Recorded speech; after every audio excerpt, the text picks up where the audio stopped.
mga kasolid, so we're here at 01 Moto. Meron tayong kapwa vlogger at syempre kilala niyo naman siguro to. Si Boss Vic nandito at kasama niya ang kanyang XSR 155. So ayan siya. Hello.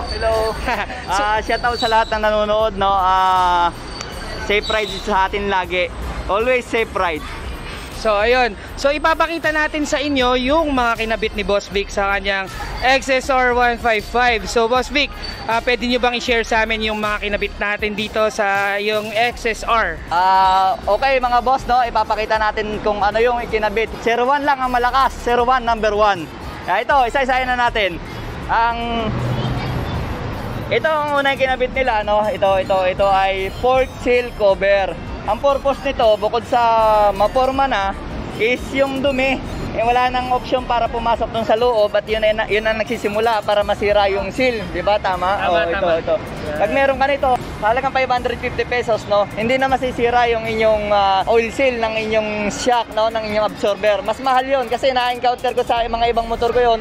Mas mahal pa ang labor kaysa pyesa kasi mahirap siyang baklasin. Tapos mga boss, ang pangalawang kinabit is ito.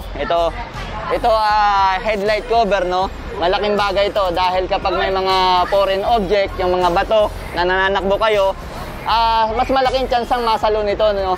Bukod sa maporma pa, nagiging tunay na classic ang ating XSR 155 is malaking tulong, no? Para maprotektahan ang shield nito. Unang-una, ang stock nito napakamahal, LED ito ngayon. Kaya bukod sa maporma, may protection pa ang ating motor para sa mga tumatalsik na bato, lalo na sa highway. Tapos, the third is ito. Ito talagang na-amaze talaga ako dito sa dating. Itong windshield na to, hindi ko akalaing mas maganda yung forma, no? Na pag kinakabit niya, tuwan-tuwa ako. Ang ganda niya. Windshield, nakakabawas na ng tama sa mukha ko kapag tumatakbo. Bagay na bagay. Tapos, mas maporma pa siyang tingnan, di ba? And then, the last, no? Sinasabi ko nga sa inyo dati, ako yung kauna-unahang vlogger na meron ito, XSR 155. And then, one day old pa lang, dinala ko na agad dito para i-upgrade. Dito lang sa 01 Moto. At dito naman talaga, kahit sinong vlogger, alam to. Dito sila pumupunta talaga. 01, number 1 talaga.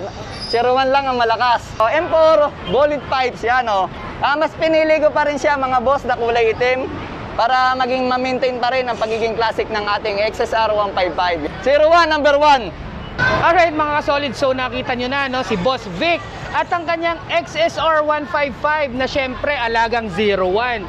So meron siyang kinabit na headlight grill, syempre protection for your headlights. Meron din siyang kinabit na windshield para sa XSR 155 niya. At syempre palit siya ng pipe, M4 ang kinabit niya to maintain the classic look of your bike. Yun. So syempre subscribe na rin kayo kay Boss Vic, di ba? Huwag nyo kakalimutan. Subscribe. Yan. Subscribe na. Pati sa akin, syempre. Taylor Swift. Okay, so dito tayo sa 01. Lagi nyo natandaan. Good vibes tayo lahat. 01 number 1.